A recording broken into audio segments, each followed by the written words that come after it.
नमस्कार साथियों, CGPSC current affair के ऑनलाइन प्लेटफॉर्म में आप सबका स्वागत है। आज के वीडियो में हम बुद्धि टॉपिक की श्रृंखला को आगे विस्तार देंगे, जिसके अंतर्गत हम चर्चा करेंगे बुद्धि के सिद्धांत पर। किस पर चर्चा करेंगे? बुद्धि के सिद्धांत पर हम चर्चा करेंगे आज के वीडियो में। तो बुद्धि के सिद्धांत के अंतर्गत हम पहला टॉपिक पर चर्चा करेंगे, जिसका नाम है बहुबुद्धि सिद्धांत। किस पर चर्चा करेंगे? बहुबुद्धि सिद्धांत पर हम चर्चा को शुरुआत करेंगे। तो किसके अंदर बुद्धि के सिद्धांत के अंतर्गत हमारा पहला टॉपिक क्या होगा? बहुबुद्धि सिद्धांत। तो सबसे पहले हमको जानना है बहुबुद्धि सिद्धांत के प्रवर्तक कौन है। तो बहुबुद्धि सिद्धांत के प्रवर्तक है हावर्ड गार्डनर। कौन है? हावर्ड गार्डनर महोदय हैं। तो पहला पॉइंट आपको याद रखना है, प्रवर्तक कौन है? हावर्ड गार्डनर महोदय है। अब गार्डनर महोदय के अनुसार बुद्धि का निर्माण किसी एक प्रकार की योग्यता से नहीं होता है, बल्कि बहुत सारी योग्यता से मिलकर होता है। तो गार्डनर महोदय के अनुसार क्या है? बुद्धि का निर्माण किसी एक प्रकार की योग्यता से नहीं होता, बल्कि बहुत सारी योग्यता से मिलकर निर्मित होता है।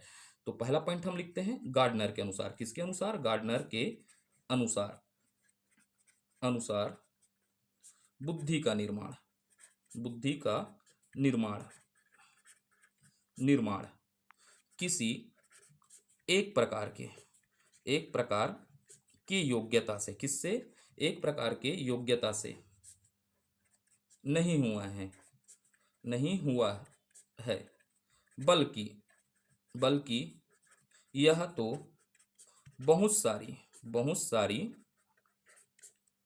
योग्यताओं से मिलकर बना है, से मिलकर निर्मित होता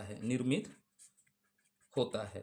तो क्या बताते हैं गार्डनर महोदय? बुद्धि का निर्माण एक प्रकार के तत्व से, योग्यता से नहीं होता है, बल्कि बहुत सारी योग्यताओं से मिलकर बुद्धि का निर्माण होता है। और गार्डनर ने अपनी पुस्तक frame of mind the theory multiple intelligence में प्रारंभिक रूप में बुद्धि की 7 योग्यता बताई थी। कितनी योग्यता बताई थी? 7 योग्यता। अर्थात बुद्धि का निर्माण 7 योग्यता से मिलकर हुआ था। तो हमको क्या याद रखना है, समझिएगा। गार्डनर के अनुसार, किसके? गार्डनर ने अपनी पुस्तक, किसमें?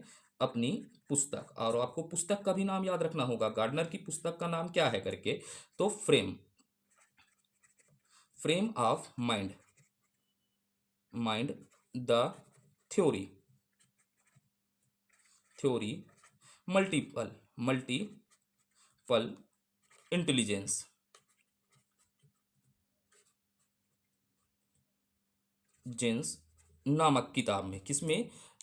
उनकी किताब का नाम याद रखना है, frame of mind the theory multiple intelligence नामक किताब में इन्होंने प्रारंभ में 7 योग्यता से मिलकर बुद्धि का निर्माण हुआ है बताया है। कितने? किस बुक में बताया है कि में प्रारंभ में बताया बताया कि बुद्धि 7 योग्यताओं से, कितनी योग्यताओं से? 7 योग्यताओं से मिलकर बनती है। तो ये गवर्नर महोदय क्या बताते हैं? शुरुआत में बुद्धि 7 योग्यताओं से मिलकर बनती है। कितनी योग्यताओं से? 7 योग्यताओं से मिलकर बुद्धि का क्या हुआ है? निर्माण हुआ है करके गार्डनर महोदय बताते हैं। तो 7 योग्यता कब थी करके आपको याद रखना है, 1983 में। तो गार्डनर ने 1983 में बुद्धि की कितनी योग्यता बताई थी? 7 योग्यता बताई थी। 1983 के समय गार्डनर महोदय ने बताया बुद्धि की कितनी योग्यता होगी? 7 योग्यता है करके। फिर इसमें संशोधन किया, तो संशोधन कर 1998 में, कब? 1998 में गार्डनर महोदय ने बुद्धि की योग्यता को 7 से बढ़ाकर कितनी योग्यता कर दी? 8 योग्यता कर दी। कितनी योग्यता कर दी? 8 योग्यता। तो पहले कितनी थी? 7 थी, 7 में 1 जोड़ा तो कितना हो गया? 8 हो गया। तो 8 में 8वीं योग्यता किसको जोड़ा? प्राकृतिकवादी। किसको जोड़ा? प्राकृतिकवादी बुद्धि को जोड़ा। तो बुद्धि के अंतर्गत 8वीं योग्यता किसको जोड़ा? प्राकृतिकवादी बुद्धि को जोड़ा। फिर इनका मन भी नहीं भरा, तो इन्होंने 2000 में फिर से क्या होता है, योग्यता को क्या किया? वृद्धि किया। तो 2000 में इन्होंने योग्यता को क्या कर दिया? बुद्धि की योग्यता को क्या कर दिया? 9 योग्यता कर दिया। कितना योग्यता कर दिया? 9 योग्यता कर दिया। तो 8 था तो 1 जुड़ गया, तो अब कितना हो गया? 9 हो गया। तो 9वीं योग्यता क्या हो जाएगी? अस्तित्ववादी। कौन सा? अस्तित्ववादी तो वादी बुद्धि। तो इन्होंने 9वीं बुद्धि के रूप में किसको जोड़ा? अस्तित्ववादी बुद्धि को जोड़ा। ठीक है, क्लियर हो गया। तो 83 में कब था? 1983 में कितनी योग्यता थी? 7 थी। 1998 में कितनी योग्यता होगी? 8 योग्यता हो गई। 2000 में कितनी हो गई? 9 योग्यता हो गई। तो 8वीं योग्यता कौन सा हो गई? प्रकृतिवादी बुद्धि। और 9वीं योग्यता कौन सा हो गई? अस्तित्ववादी बुद्धि। अब 7 योग्यताओं को फिर से देखने के प्रयास करेंगे। सबसे पहले पहली पहली योग्यता क्या होगी? भाषीय। किस पर करूं चर्चा करूंगा? भाषी या भाषी बुद्धि। किस पर चर्चा करेंगे? भाषी बुद्धि पर। ठीक है, अब भाषी बुद्धि क्या है समझेगा। तो इसमें इस बुद्धि का संबंध क्या होता है? वाक कुशलता एवं भाषी ज्ञान से होता है। अर्थात जिस व्यक्ति में वाक कुशलता और भाषी ज्ञान क्या होगा? अधिक होगा, तो उसका भाषी बुद्धि क्या है? प्रबल है करके माना जाता है। तो इसमें क्या याद रखना है? इसमें इस बुद्धि में लिख देता हूं, फिर इस बुद्धि में बुद्धि का संबंध, इस बुद्धि का संबंध वाक कुशलता, किससे? वाक कुशलता और भाषी ज्ञान से होता है। किससे? भाषी ज्ञान से होता है। वाक कुशलता और भाषी ज्ञान से होता है। तो पहला पॉइंट आपको क्लियर है। इस बुद्धि का क्या होता है? संबंध किससे होता है बताइएगा? वाक कुशलता और भाषी ज्ञान से होता है। अगर जिस व्यक्ति में बोलने की क्षमता और भाषा ज्ञान क्या है? अच्छा है, तो उसके पास कौन सा? भाषी बुद्धि क्या है? प्रबल है। तो आप समझिएगा इसके अंतर्गत किन को शामिल किया जाएगा? जैसे साहित्यकार आएंगे। कौन आएंगे? साहित्यकार। तो साहित्यकार के अंतर्गत क्या है? भाषीय बुद्धि क्या है? प्रबल है। तभी तो वो साहित्यों का क्या कर रहे हैं? रचना कर रहे हैं। वैसे ही समझिएगा वकील। कौन आएगा इसके अंतर्गत? वकील आएगा। वकील क्योंकि उसके पास बोलने की क्षमता अच्छी है और भाषा का ज्ञान है, तभी तो वकालत कर रहा है, तो वकील आएंगे। लेखक आएंगे। कौन आएगा? लेखक आएगा। लेखक के साथ कौन आएगा इसके अंतर्गत? पत्रकार। पत्रकार में किस प्रकार की बुद्धि होती है? तो भाषीय बुद्धि होती है। कैसा होता है? भाषीय बुद्धि होती है। तो ये आदि उदाहरण होंगे किसके अंतर शामिल व्यक्ति होंगे? भाषी बुद्धि के अंतर्गत।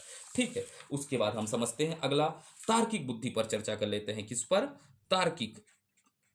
तार्किक या गणितीय बुद्धि। किस पर चर्चा कर लेते हैं? तार्किक या गणितीय बुद्धि पर चर्चा कर लेते हैं। इसके अंतर्गत किस पर चर्चा कर लेते हैं? अगला बुद्धि का देख लेते हैं, तार्किक या गणितीय बुद्धि।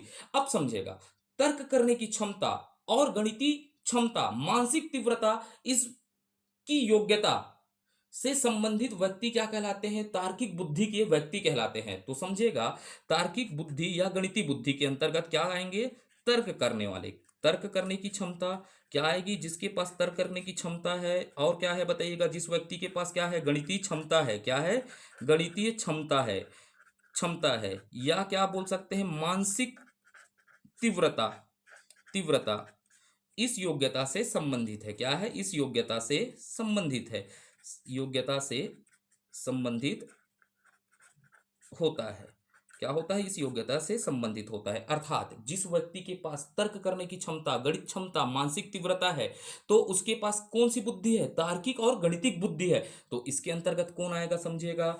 जिसके पास तर्क करने, गणित करने की क्षमता होता है, वो कौन होता है? गणितज्ञ होगा। कौन होगा? गणितज्ञ। रटिएगा मत, इसको समझिएगा। गणितज्ञ के पास किस प्रकार की बुद्धि है करके प्रश्न पूछेगा। तार्किक और गणित बुद्धि है। आप समझिएगा, यहां से पूछ दिया। अकाउंट किसकी बात कर देगा? अकाउंटेंट के पास पूछ देगा। अकाउंटेंट के पास किस प्रकार की बुद्धि है? कुट कुट कुट कुट चपकता है, वो कैलकुलेटर को चपकता है, वो गणना करता है, तो उसके पास तार्किक और गणितीय बुद्धि है। उसके बाद समझिएगा, गुप्तचर। किसके पास? गुप्तचर।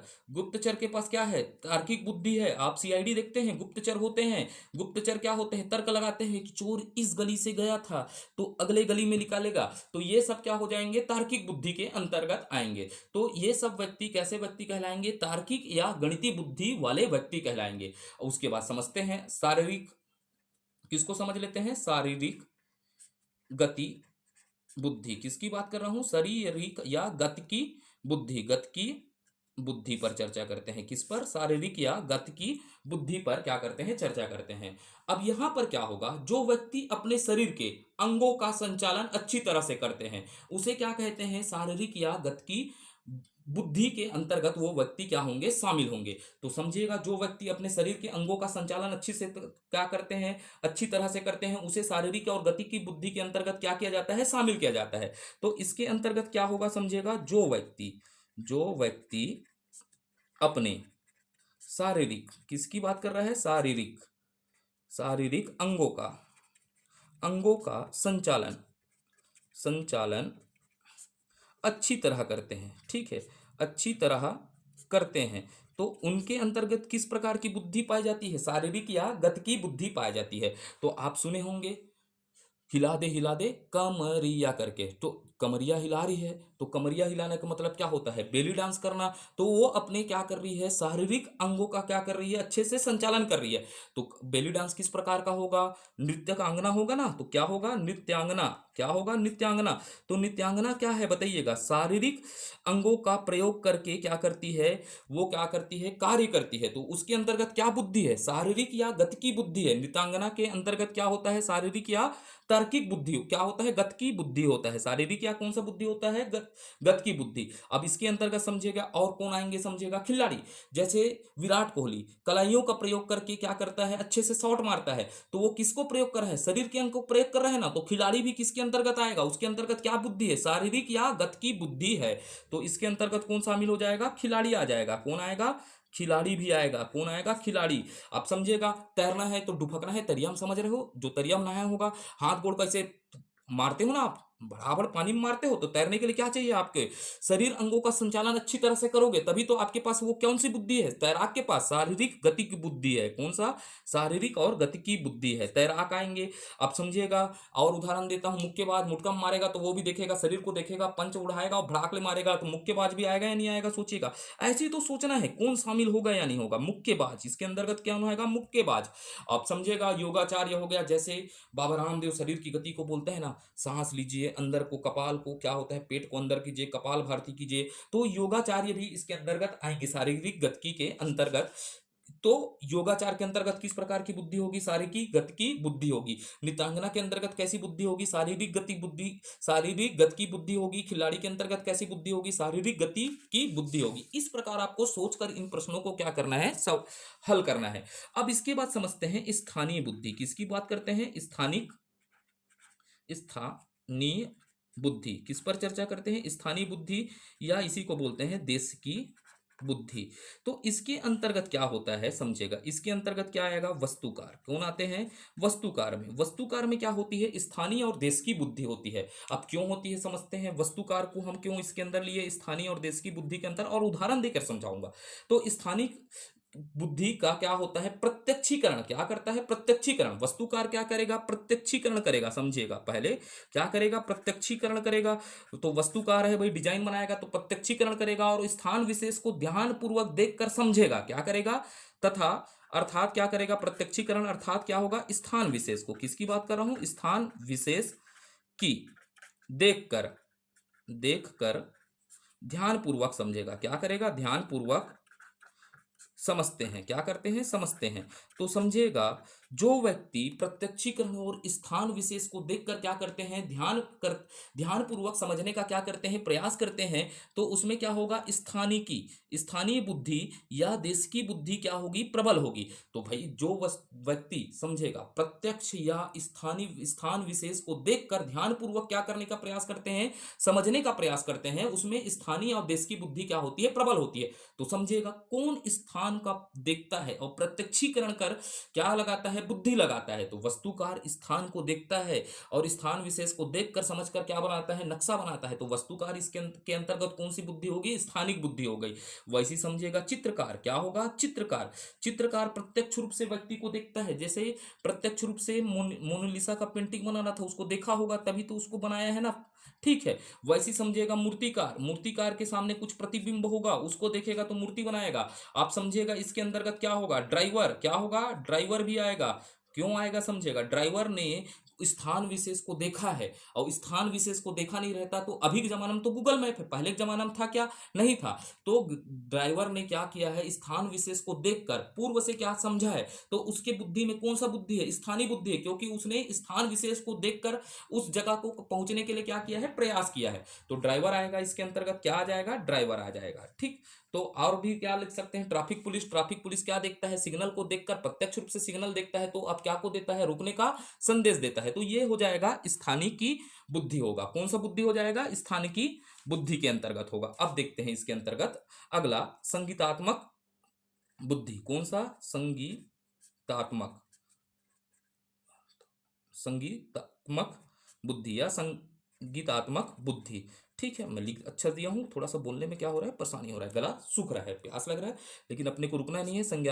संगीतात्मक बुद्धि किसकी, संगीतात्मक बुद्धि। तो इसका संबंध किससे होगा, संगीत, लय, राग, सुर का उतार चढ़ाव आदि से संबंधित होता है। किससे, आदि से संबंधित होता है। तो समझिएगा, जैसे चोला माटी के हे राम, एकर का भरोसा चोला माटी के हे राम, द्रोणा जैसे गुरु चलेगे, करण जैसे दानी संगी, करण जैसे दानी, बलि जैसन वीर चलेगे, रावण जैसे अभिमानी। तो अब इस गाना से क्या समझ रहे हैं, तो भाई जिसके अंतर्गत ये सब चीजें, गाना गाने के लिए क्या चाहिए समझिएगा, संगीतात्मक बुद्धि के लिए क्या चाहिए, इसका संबंध किससे होगा, संगीत, लय, सुर, तार, उतार चढ़ाव से होता है। तो उसके अंतर्गत क्या होता है समझिएगा, जिस व्यक्ति के अंतर्गत संगीत का ज्ञान है, तो उसके अंतर्गत कौन सी बुद्धि होगी, संज्ञात्मक संज्ञानात्मक बुद्धि होगी। क्या होगी, संगीतात्मक बुद्धि होगी। ठीक है, तो यहां पर आपको समझना है इसका संज्ञानात्मक बुद्धि, संगीतात्मक बुद्धि का संबंध, संगीतात्मक बुद्धि का संबंध संगीत किससे होता है, संगीत, लय, लय, राग, सुर का उतार चढ़ाव, क्या, उतार चढ़ाव आदि से होता है। किससे होता है, आदि से होता है। अगर जिस व्यक्ति के पास सुर है, ताल है, उतार चढ़ाव है, तो उसके अंतर्गत कौन सी बुद्धि है, संगीतात्मक बुद्धि है। तो इसके अंतर्गत क्या आएगा समझिएगा, गीतकार आएगा ना, क्या आएगा, गीतकार भी आएंगे। तो गीतकार के अंतर्गत क्या होता है, संगीतात्मक बुद्धि होता है, संगीतकार होगा, कौन होगा, संगीतकार होगा। संगीतकार के साथ क्या होगा, वादक होगा, क्या होगा, वादक होगा। इसके अंतर्गत किस प्रकार की बुद्धि की प्रबलता होगी, संगीतात्मक बुद्धि की क्या होगी, प्रबलता होगी। अब आगे और बढ़ाते हैं चर्चा को, क्या करते हैं, आगे और बढ़ाते हैं। थोड़ा ये क्रिटिकल पॉइंट है ना, इसीलिए तो बाल मनोविज्ञान बहुत क्या है, लेंदी सब्जेक्ट बोल रहे हैं, लेकिन समझोगे तो आसान हो जाएगा। क्रिटिकल तो है ठीक, लेकिन इतना भी नहीं है। अब समझते हैं, यहां से मैं दो तत्व लिख रहा हूं, यहां पर आपको कंफ्यूजन होगा, प्रश्न पूछेंगे तो। ठीक है, अंतः व्यक्तिक, किसकी बात कर रहा हूं, अंतः व्यक्तिक बुद्धि, किसकी बात कर रहा हूं, अंतः व्यक्तिक बुद्धि, या इसी को बोल रहा हूं अंतर, क्या बोल रहा हूं, अंतर व्यक्तिक बुद्धि, व्यक्तिक बुद्धि की बात कर रहा हूं, व्यक्तिक बुद्धि की बात कर रहा हूं। ये अंतः व्यक्ति बुद्धि या अंतर व्यक्ति बुद्धि की बात किया पहला। ठीक है, फिर मैं यहां पर लिख रहा हूं अंतरा, किसकी बात कर रहा हूं, अंतरा, राम आंख मात्रा डाला ना, अंतरा व्यक्तिक, किसकी बात किया, अंतरा व्यक्तिक बुद्धि। ये थोड़ा सा कंफ्यूजन करता है, तो इसको आप ना हिंदी में याद मत रखिएगा, इसको सीधा आप इंग्लिश में याद करिएगा। इतने देर तक मैं इंग्लिश में नाम नहीं बताया, लेकिन इसको आप इंग्लिश में याद करेंगे तो आप फंसेंगे नहीं पेपर में, जब मैं एमसीक्यू कराऊंगा तब भी नहीं फंसेंगे। ठीक है, तो यहां पर क्या बोल रहा हूं, अंतः व्यक्तिक बुद्धि या अंतरा व्यक्तिक बुद्धि, इसे क्या कहते हैं, इंटर, किसकी बात कर रहा हूं, inter personal, inter personal, personal क्या कहते हैं इसको, इंटेलिजेंस, इंटरपर्सनल इंटेलिजेंस की बात कर रहा हूं। पहला क्या हो जाएगा, इंटरपर्सनल इंटेलिजेंस। ठीक है, अब उसके बाद याद रखना है आपको, इंट्रा, किसकी बात करूंगा, intra personal, intra personal intelligence की बात करूंगा, इंटेलिजेंस। तो यहां पर क्या कहूंगा, इंटरपर्सनल या इंट्रापर्सनल इंटेलिजेंस। तो अब इंटरपर्सनल इंटेलिजेंस को क्या कहा जाता है हिंदी में, अंतः व्यक्ति बुद्धि कहा जाता है या अंतर व्यक्ति बुद्धि कहा जाता है, और इसे क्या कहता है, इंटरपर्सनल, किसकी बात कर रहा हूं, इंटरपर्सनल इंटेलिजेंस को क्या कहा जाता है, अंतरा व्यक्ति बुद्धि। तो आप इसको क्या रखोगे, इंग्लिश में नाम याद रखोगे, इंटरपर्सनल इंटेलिजेंस, और क्या रखोगे, इंट्रापर्सनल इंटेलिजेंस। अब इंट्रापर्सनल इंटेलिजेंस कौन आएंगे, कौन व्यक्ति इसके अंतर्गत शामिल होगा, तो समझना है, जो दूसरे के व्यवहार और भावनाओं को समझ लेता है उसे क्या कहा जाता है, उसके अंतर्गत कौन से बुद्धि है करके समझते हैं, बोला जाता है इंटरपर्सनल इंटेलिजेंस है। अगर इसके अंतर्गत क्या होगा, जो दूसरों के व्यवहार को, क्या होगा, दूसरों के व्यवहार, व्यवहार व भावनाओं को समझना। ठीक है, इसके अंतर्गत क्या आता है, दूसरों के व्यवहार और भावनाओं को समझना, समझना क्या कहलाता है, कौन सी इंटेलिजेंसी कहलाएगा, इंट्रा पर्सनल इंटेलिजेंस व्यक्ति कहलाएंगे। समझेगा कि घर में पत्नी है, ठीक है, ये है पत्नी है, और पत्नी को पता है कि आज पति का मूड क्या है, अच्छा है, तो वो क्या कर ली, इस व्यक्ति के व्यवहार को क्या कर ली, समझ ली, और बोलती है सोने के चांदी दिलावे काबर मोला वो कही के, है ना, गाना चलता है एक, ठीक है। कान के नथनी दिलावे काबर वो कही के, दिलावे मोला वो कही के गाना गाई, ठीक है। तो उसको क्या पता था कि आज मेरे पति बहुत प्रसन्नचित है, और प्रसन्नचित है तो इससे मैं बुलियार फुसियार के जो भी मंगूंगी तो दे देंगे। तो वो क्या की, दूसरों की भावनाओं को समझ ली। तो ये क्या कहेगा, अंतः व्यक्ति बुद्धि, क्या कहलाता है, अंतः व्यक्ति बुद्धि, अर्थात जो दूसरे की भावनाओं को समझ लेता है। तो इसके अंतर्गत किनके अंतर अंतः अंतः व्यक्ति बुद्धि होगा, तो इसके अंतर्गत किसके अंतर्गत होता है, नेता के अंतर्गत होता है, कि वो लोगों की भावनाओं को समझ लेता है। अब समझिएगा, भाइयों और बहनों बोल देते हैं तो पूरी गेम पलट जाती है। अब ये चुनाव 24 में भी पलटने वाला है। कोई कहाँ लगे हो टक्कर में, कोई नहीं, कहाँ लगे हो चक्कर में, कोई नहीं है टक्कर में करके, ठीक है। क्यों? क्योंकि वो दूसरे की भावनाओं को समझता है, देश की भावनाओं को समझ लिया, ठीक है। और कई नेता होते हैं जो देश विरोधी बातें करते हैं, इसीलिए सत्ता से दूर होते हैं। तो नेताओं में होता है, दूसरे की भावनाओं को समझते हैं ना, लोक लुभावन वादे कर देते हैं। आज के टीचर भी करते हैं लोक लुभावन वादे। तो वैसी क्या होंगे, नेताएं होंगे। नेताओं के अंतर्गत क्या होता है, दूसरे की भावनाओं को समझने की क्या होती है, गुण होती है। उसके बाद होता है मनोचिकित्सक, किसके पास बोल रहा हूं, मनोवैज्ञानिक चिकित्सक। मनोवैज्ञानिक चिकित्सक के अंतर्गत किस प्रकार की बुद्धि पाई जाएगी, तो अंतः व्यक्ति बुद्धि पाई जाएगी। कैसा, अंतः व्यक्ति बुद्धि पाई जाएगी, मनोवैज्ञानिक चिकित्सक। तो समझिएगा आप, अगर कोई लड़का है, ठीक है, अब लड़का है, किसी से इसे प्यार होता था, क्या होता था, प्यार हुआ था, मुझे प्यार हुआ था, इकरार हुआ था, ठीक है। गाना सुने होंगे, तमन्ना तुम्हें दुल्हन बनाऊं करके ये गाना गाता था। अब इसकी तमन्नाओं को इनकी प्रेमिका ने तोड़कर चले गई, ठीक है। क्षण से जो कोई टूटे सपना, अब ये क्या होगा, ये किसके पास जाएगा, निराश हो गया, निराश हो गया तो किसके पास जाएगा, मनोचिकित्सक के पास जाएगा। मनोचिकित्सक इसके विचारों को समझेगा, आपकी दुख के कारण क्या है करके, कि आप संवेदनाओं में डूबे हुए हैं, गम के बादल से निकलो और परछाइयों को त्यागो उनके, और नए जीवन को सुधारो करके कौन बताएगा, मनोचिकित्सक बताएगा, क्योंकि वो तो उसकी भावनाओं को समझ पा रहा है।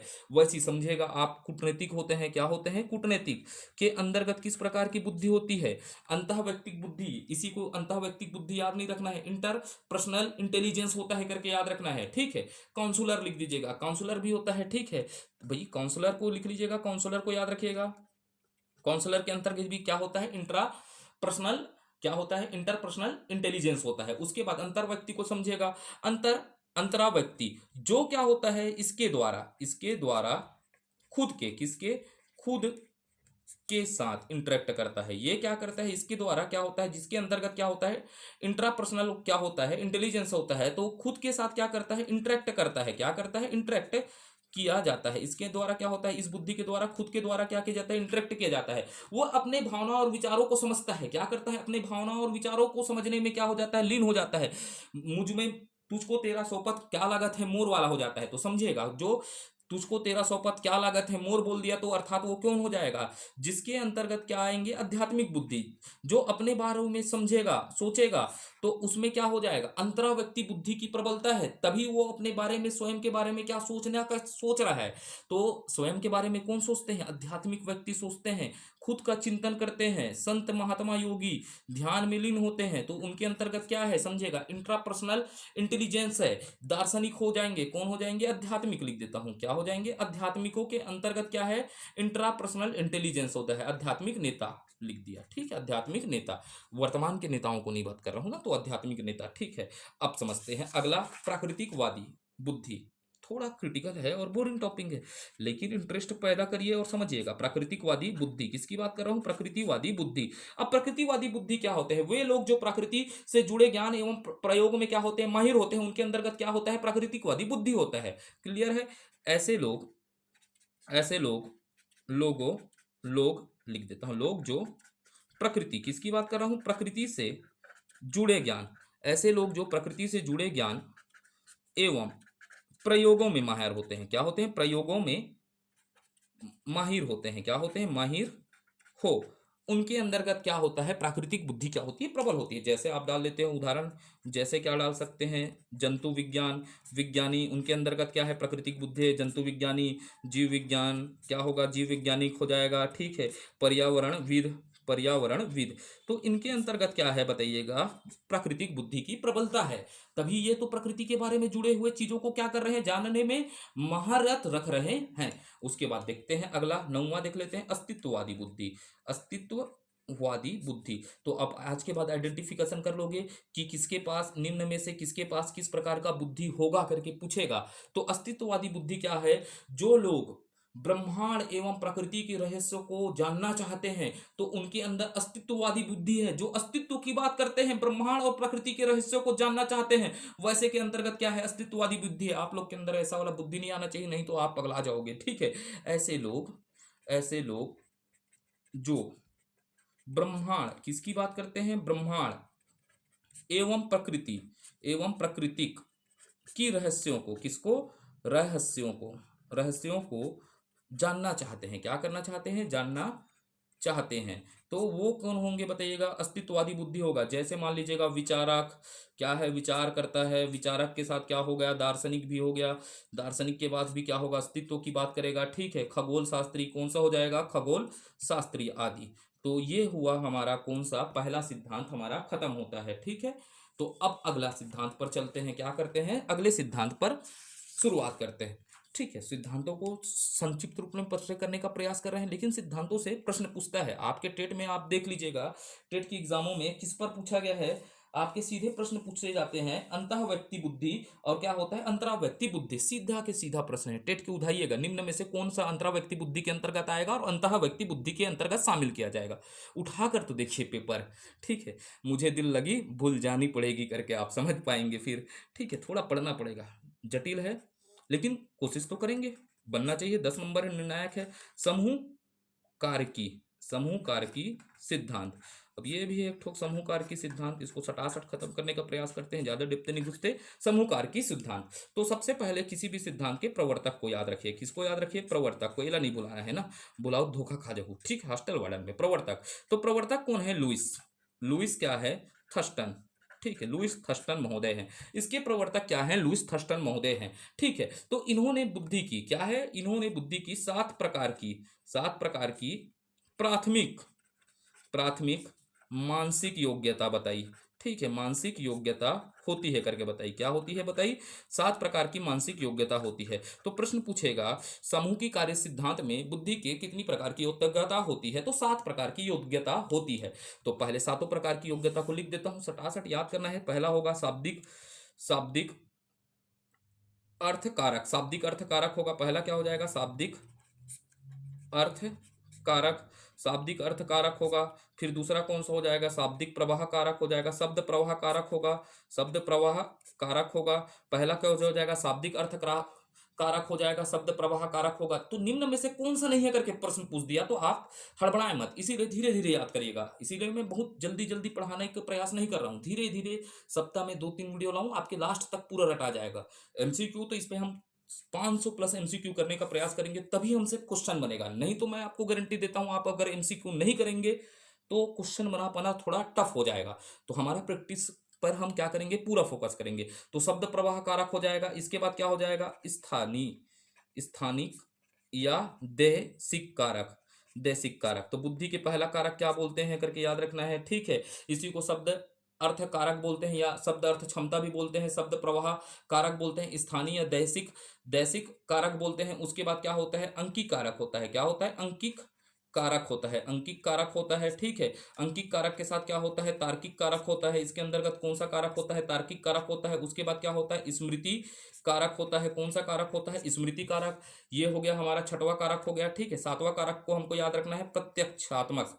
क्या बोल रहा हूं? प्रत्यक्षात्मक गतिशीलता। किसकी बात कर रहा हूं? गतिशीलता, क्षमता या कारक, ठीक है। तो ये है 7 कारक। अब ये समझते हैं 7 कारक में क्या होता है? शब्द या अर्थ कारक। क्या होता है? शब्द को पहचानने की क्षमता क्या कहलाता है? शब्द अर्थ कारक कहलाता है। किसको? शब्दों की पहचानने की क्षमता। सीधा याद रखना है, शब्दों की पहचानने की क्षमता कौन सा कारक कहलाएगा? शब्द या अर्थ कारक कहलाता है। क्षमता, इसके अंतर्गत क्या आता है? इस कारक के अंतर्गत शब्दों की पहचानने की क्षमता। इसके अंतर्गत क्या आएगा समझिएगा? शब्द प्रवाह कारक को क्या होगा? इसका अर्थ क्या होगा? बोलने की क्षमता या बोलने की चालाकी।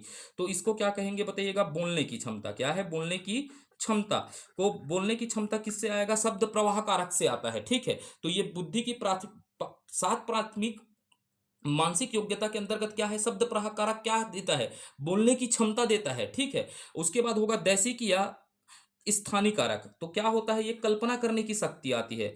ठीक है, क्या होता है, कल्पना करने की शक्ति, क्या होता है इसके अंतर्गत, कल्पना करने की शक्ति होता है। लोग काल्पनिक तरीके से सोचते हैं, देशिक कारक होगा या स्थानिक कारक का मतलब क्या होता है, कल्पना करने की शक्ति होता है। अंकिक कारक का मतलब क्या होता है, अंकों की समझने की क्षमता, किसको, अंकों को समझने की क्षमता।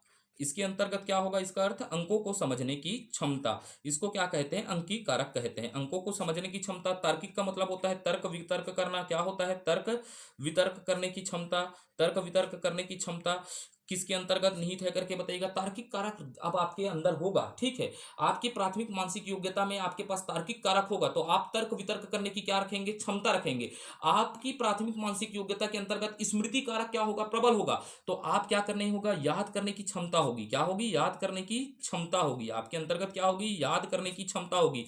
प्रत्यक्षात्मक गतिशीलता क्षमता या कारक, ये क्या होता है समझेगा, प्रत्यक्ष या तुरंत उत्तर देना, क्या होता है, प्रत्यक्ष या तुरंत उत्तर देना, तुरंत उत्तर देना, ठीक है, तुरंत उत्तर देना होता है। ठीक है, तो प्रत्यक्षात्मक गति क्षमता का मतलब क्या होता है, तुरंत उत्तर देना होता है। अगर आपके पास मानसिक, आपकी प्राथमिक मानसिक योग्यता में प्रबल क्या है, प्रत्यक्षात्मक गतिशील क्षमता है, तो आप तुरंत उत्तर दे सकेंगे। तो ये 7 समूह क्या थे, समूह कारकी सिद्धांत थे, क्या थे, समूह कारकी सिद्धांत थे, जिसके प्रतिपादक कौन है, लुईस थर्स्टन है करके आपको याद रखना है। तो कितनी बताइए, 7 प्रकार की प्राथमिक मानसिक योग्यता का क्या किया है, इन्होंने वर्णन किया है। ठीक है, तो आगे बढ़ते हैं। ये हो गया हमारा समूह कारकी सिद्धांत। कौन सा सिद्धांत हो गया, समूह कारकी सिद्धांत हो गया। अब समूह कारकी के बाद हम देखते हैं बहुकारकी सिद्धांत, किस पर करते हैं, बहुकारकी सिद्धांत पर चर्चा करते हैं। ठीक है, बहुकारकी सिद्धांत पर चर्चा करते हैं।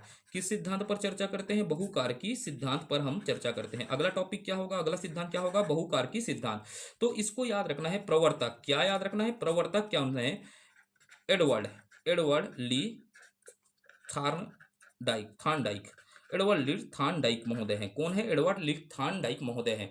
अब इसका अन्य नाम याद रखिएगा, क्या है अन्य नाम, इसको क्या कहा जाता है, बालू का सिद्धांत। किसका, बालू का सिद्धांत कहा जाता है। क्या कहा जाता है, बालू का सिद्धांत। अब क्यों कहा जाता है समझेगा, इसको बालू का सिद्धांत क्यों कहा जाता है समझेगा, क्योंकि इसमें बुद्धि की तुलना, किसकी, बुद्धि की तुलना किससे की गई है, बालू के ढेर से की गई है। कैसे की गई है, बालू की ढेर से की गई है। भालू बोल दिया था, बालू की ढेर से की गई है। अर्थात बुद्धि के अंदर असंख्य तत्व होते हैं जिसको गिनना नहीं जा सकता। जिस प्रकार रेत के अंदर असंख्य तत्व होते हैं, वैसे ही बुद्धि के अंतर्गत क्या होते हैं, असंख्य तत्व होते हैं जिसे नहीं किया जा सकता।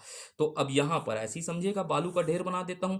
ये क्या है, बालू का ढेर है, आप इसको गिन सकते हो क्या, नहीं गिन सकते। तो उसी प्रकार बुद्धि के अंतर भी क्या होती है, असंख्य तत्व होते हैं जिसे क्या नहीं किया जा सकता, गिना नहीं जा सकता। ये कौन कहते हैं, एडवर्ड ली थार्नडाइक कहते हैं। अब इस सिद्धांत के अनुसार समझते हैं। ठीक है, तो इस सिद्धांत के अनुसार समझाता हूं। इस सिद्धांत के अंतर्गत अंतर हमारी बुद्धि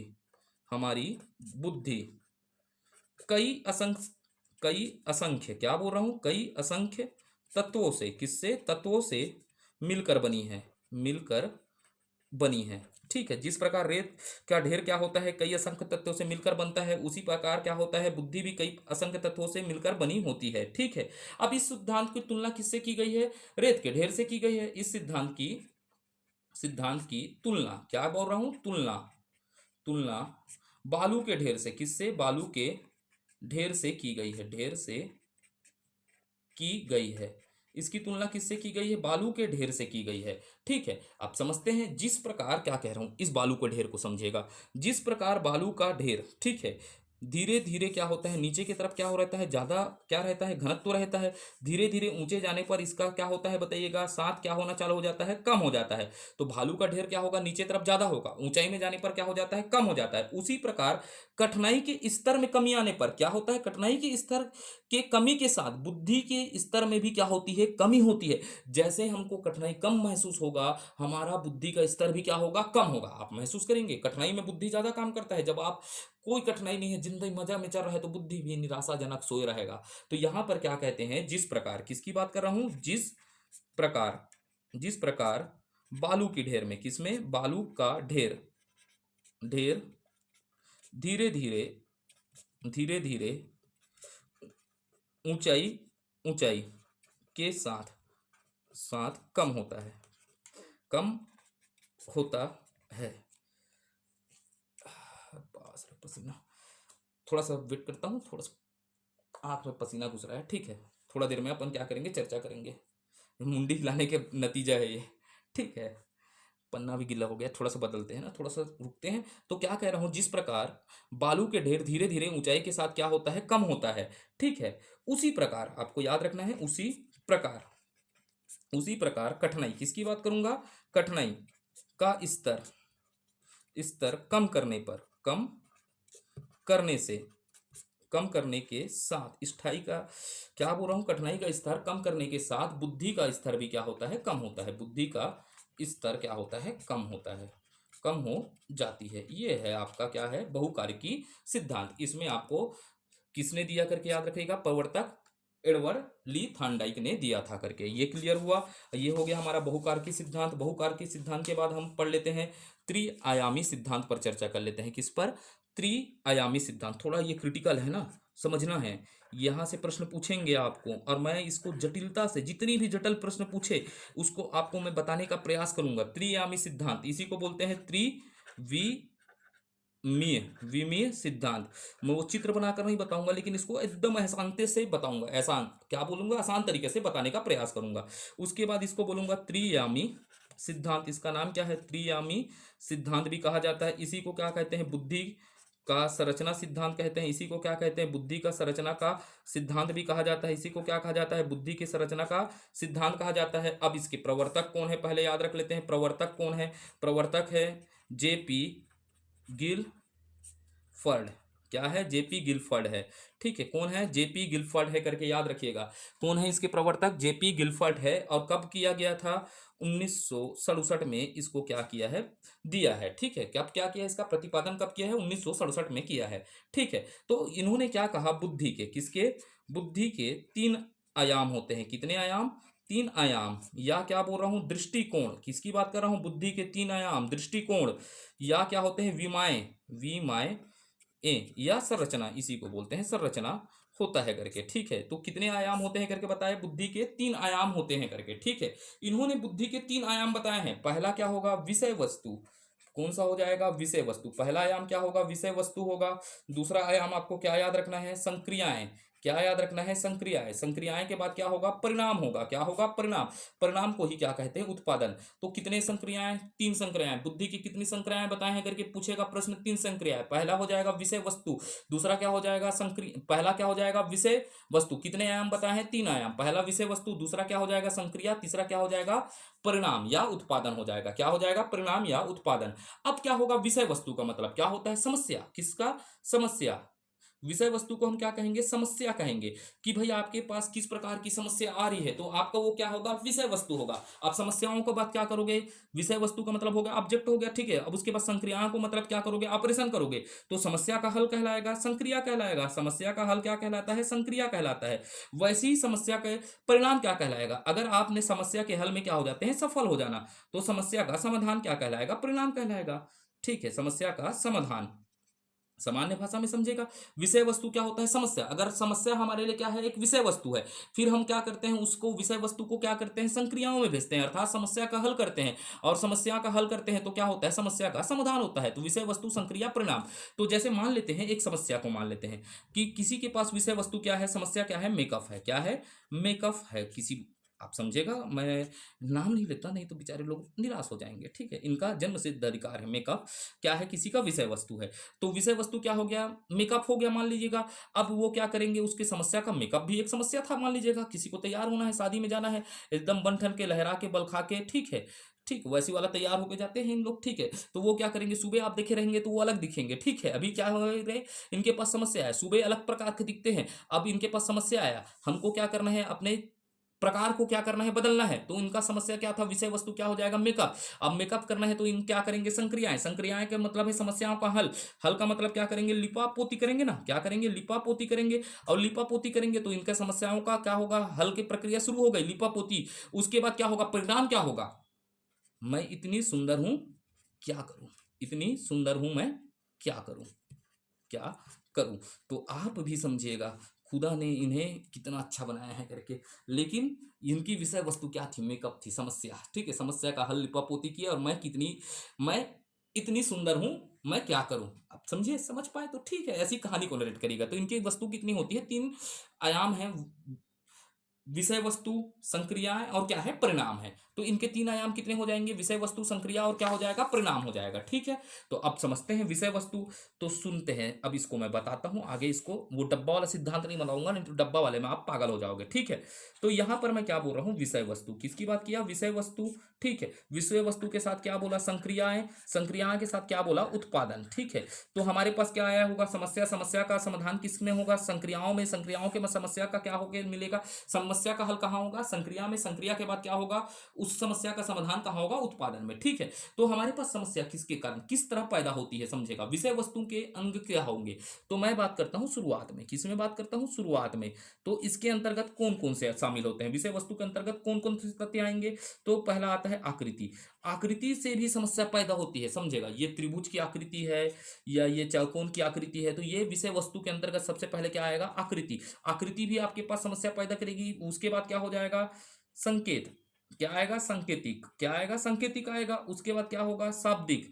तो विषय की वस्तु के अंतर्गत क्या आता है, आवृत्ति, संकेतिक, शाब्दिक। और उसके बाद क्या आता है, व्यवहार, क्या आता है, व्यवहार। तो शुरुआत में कितने हैं करके याद रखिएगा, 4 है। पहला आकृति, संकेतिक, संकेतिक के बाद शाब्दिक, शाब्दिक के बाद क्या होगा, व्यवहार होगा। उसके बाद हमको संक्रियाएं, संक्रियाएं के अंतर्गत क्या क्या आएगा करके याद रखना है। पहला संज्ञान, क्या आएगा, संज्ञान। जैसे आपने आकृति देखा, ये आकृति त्रिभुज है या है, आप समस्या में फंस गए, तो संज्ञान क्या लेंगे, आप अपने विवेक से क्या लेंगे, निर्णय लोगे कि हाँ ये भैया त्रिभुज है, ये क्या है करके आप चतुर्भुज है करके मानोगे।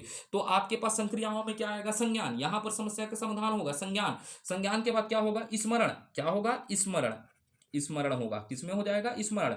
स्मरण के बाद आपको याद रखना है अभिसारी चिंतन, क्या हो जाएगा, अभिसारी चिंतन, अभिसारी चिंतन होगा। इसके अंतर्गत क्या हो जाएगा, अभिसारी चिंतन। अभिसारी चिंतन के बाद क्या हो जाएगा, अपसारी चिंतन। किसकी बात कर रहा हूं, अपसारी चिंतन हो जाएगा। अपसारी चिंतन के साथ क्या होगा, मूल्यांकन। आप कोई समस्या को हल करोगे, फिर क्या करोगे, मूल्यांकन। इसी को बोलते हैं प्रत्यक्ष चिंतन या अप्रत्यक्ष चिंतन की बात करते हैं। ठीक है, या मूल्यांकन होगा। तो सक्रिया प्रक्रिया के अंतर्गत कितने तत्व आएंगे, तत्वों को शामिल किया गया है, समझेगा, 4। पहला होगा संज्ञान, संज्ञान के बाद होगा समय, समय क्या होगा, संज्ञान के बाद हो जाएगा समय, लिख दिया हूं इसको, स्मरण लिखेगा,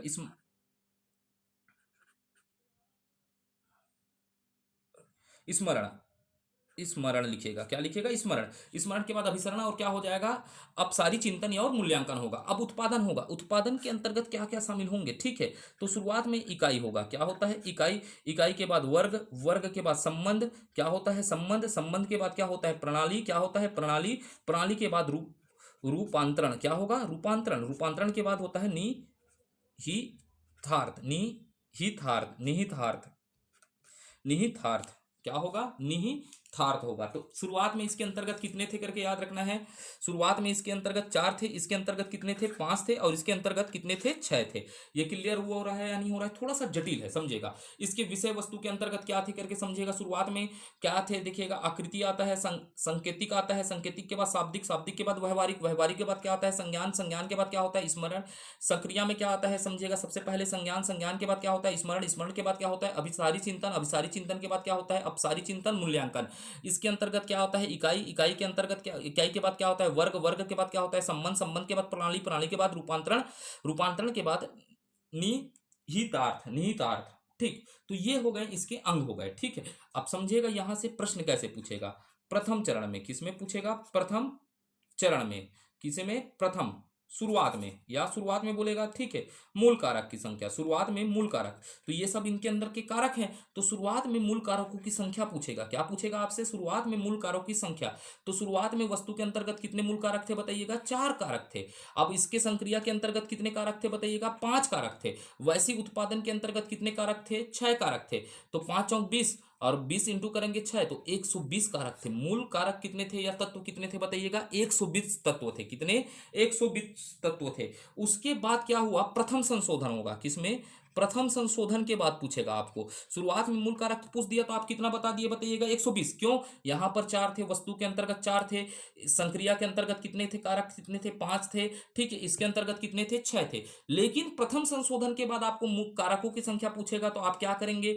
तो यहां पर याद रखना है कि प्रथम संशोधन में आकृति में, आकृति को हटाकर 2 कारकों को जोड़ा गया। कितने कारकों को जोड़ा गया, 2 कारकों को। एक हो गया दृश्य और एक क्या हो गया, श्रवण, श्रव्य। तो यहां पर कितने कारकों को जोड़ा गया? दो। आकृति के स्थान पर कितने आए? प्रथम संशोधन के बाद क्या आया? दो कारक आए। आकृति को हटाए, दृश्य और क्या हो गया? श्रव्य हो गया। तो अब क्या हो जाएगा बताइएगा? एक, दो, तीन, चार, पांच। तो पहले संशोधन में कितना हो गया? पांच कारक हो गया। विषय वस्तु में कितने कारक हो गए? पांच। और उस इधर किधर है? संक्रिया में कितने हैं बताइएगा? पांच। उधर कितने हैं बताइएगा? छह। छह पंचे 30 इंटू पांच करोगे तो 150 क्या हो जाएंगे कारक। प्रथम संशोधन के बाद कितने कारक थे? 150 कारक थे। उसके बाद आपको याद रखना है द्वितीय संशोधन हुआ। क्या हुआ? द्वितीय संशोधन हुआ। क्या हुआ? द्वितीय संशोधन। तो दूसरी संशोधन के बाद क्या होगा? मूल तत्व। किसकी बात करूंगा? मूल तत्व या कारक। ये सब क्या है? तत्व हैं और कारक हैं इसके। तो मूल तत्व और कारक क्या होंगे? तो यहां पर स्मरण में, किसमें? स्मरण को हटाकर, स्मरण को क्या करके हटाकर यहां पर दो तत्व जोड़े गए। कितने तत्व आएंगे? स्मरण की जगह दो तत्व आए। तो यहां क्या आया? स्मृति धारणा। क्या आया? स्मृति धारणा को शामिल किया गया। किसको? स्मृति धारणा। और क्या को शामिल किया गया करके आपको याद रखना है? स्मृति, स्मृति लेखन को। किसको? स्मृति लेखन को। यहां पर स्मरण शब्द को, स्मरण तत्व को हटाकर स्मृति धारणा और स्मृति लेखन को क्या किया गया? शामिल किया गया। तो यहां तो अब कितने थे? पहले चार थे, अब कितने हो गए? पांच। अब यहां पर कितने थे समझिएगा? एक, दो, तीन, चार, पांच। तो ये हट गया, दो जुड़ गए तो कितना हो जाएंगे? यहाँ छह। तो यहाँ तो पांच हो गए, यहाँ छह हो गए, यहाँ कितने हो गए? छह। पांच छह का कितना हुआ? 30। और 30 छह का कितना हुआ? 180 तत्व। अर्थात वर्तमान में कितने तत्व है करके याद रखना है आपको? 180 तत्व हैं। कितने तत्व हैं? 180 तत्व। मूल तत्व, मूल कारक या मूल तत्व कितना है? 120। प्रथम संशोधन के बाद 150। उसके बाद क्या होगा? द्वितीय संशोधन के बाद मूल तत्व कितने हो जाएंगे? 150 हो जाएंगे। क्लियर है या नहीं है बताइएगा? ठीक। तो आगे बढ़ते हैं या इतना ही रखते हैं आज के लिए? ठीक है, नहीं तो आप क्या हो जाएंगे? पागल हो जाएंगे। ठीक, मेरे को भी बहुत गर्मी लग रहा है और बेचैनी अत्यंत है। ठीक है, इसको शाम को मैं क्या करता हूँ, शाम को ही आज क्या होगा, या तो रात तक मैं इस वीडियो को और शूट करके डाल दूंगा या कल सुबह ही डाल दूंगा। सिद्धांत को 10 मिनट का बचा है, मात्र 5-6 सिद्धांत बचा हुआ है, अपने 5 सिद्धांत बचे हैं। फिर हमारा सिद्धांत टॉपिक खत्म हो जाएगा। सीधा हम क्या पहुंच जाएंगे? बुद्धि के मापन पे पहुंच जाएंगे। कहां पर पहुंच जाएंगे? बुद्धि के मापन पर पहुंच जाएंगे। अगर यह प्रयास आपको अच्छा लगता है तो बिल्कुल आप लाइक कर सकते हैं, शेयर कर सकते हैं, और बिल्कुल आप बताइएगा, कमेंट करिएगा कि यह वीडियो आपको कैसा लगा और किस प्रकार आपके लिए सहयोगी है या नहीं है। इसको बताने का क्या करिएगा? प्रयास करेगा। धन्यवाद। भारत माता की जय।